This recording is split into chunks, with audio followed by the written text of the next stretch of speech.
Last summer, I rented a small country house by the Seine River not far from Paris. I went there every evening to sleep.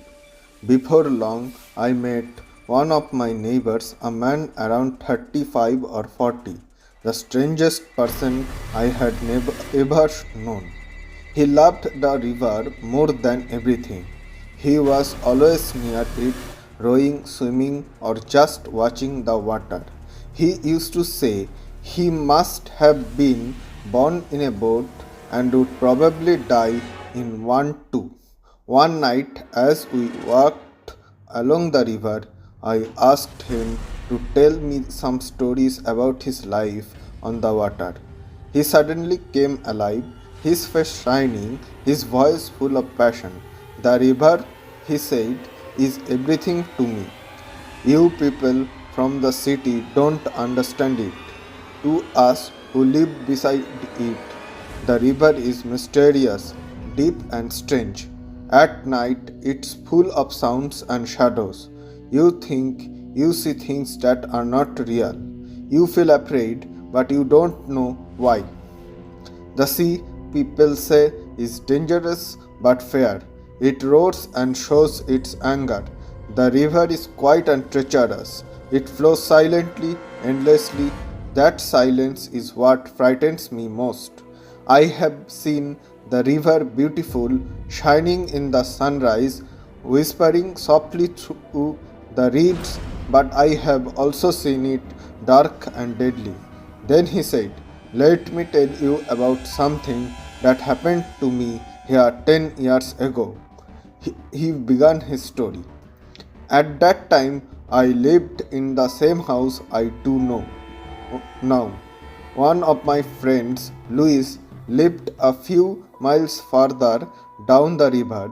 We had dinner together every day, sometimes at his house, sometimes at mine.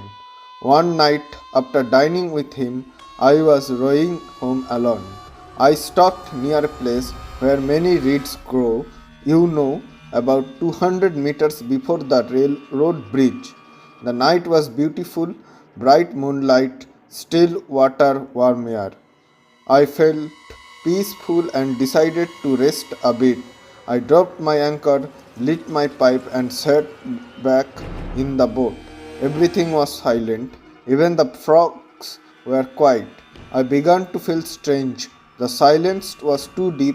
I tried to smoke, but it made me sick. I started humming a song, but my own voice frightened me. Finally, I lay down and looked up at the stars. After a while, he went on. The boat began to move slightly, and that made me nervous. I thought it was swinging too much, hitting one bank and then the other.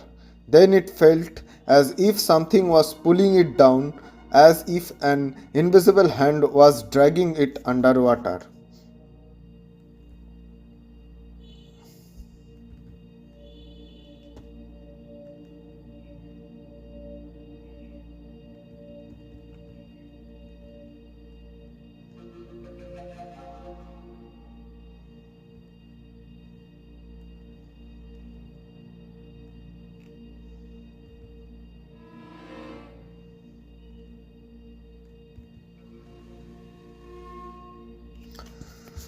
I sat up suddenly, but everything was calm. I told myself I was being foolish. I decided to go home.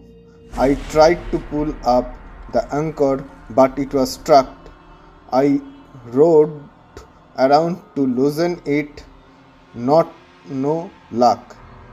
It was caught something at the bottom. I was not too worried. I had my pipe and some brandy, so I thought I could wait until morning. I even laughed about it. But then I heard a small tap inside the against the side of the boat. It was probably just a piece of wood floating by, but my heart jumped. Suddenly I was afraid again. The mist began to rise, thick, white, and heavy. Soon I could not see the water or even my feet. Only the tops of the reeds struck out of the fog. It was like being wrapped in cotton.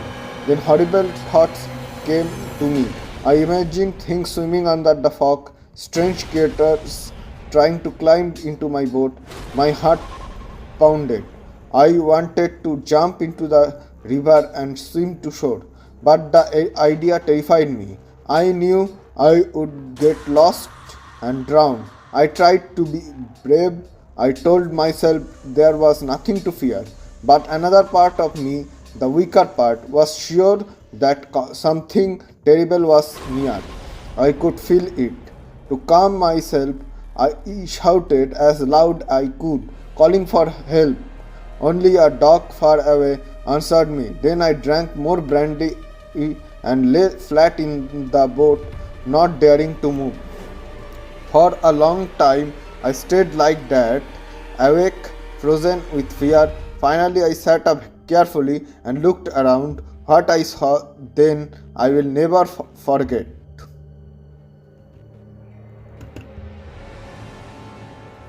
The fog has lifted from the river and settled on the banks instead. The moon shone so brightly that the mist on both sides looked like long white hills of snow.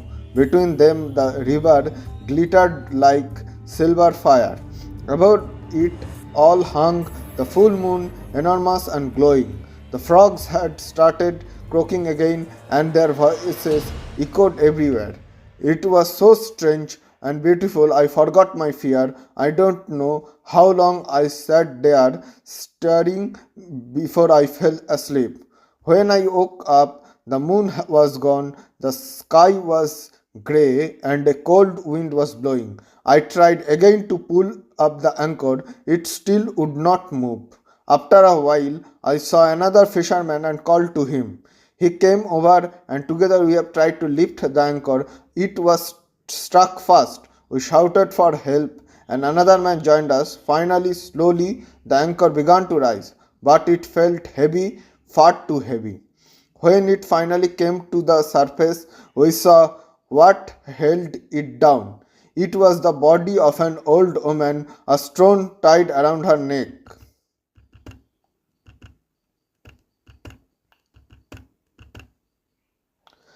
The men stopped speaking.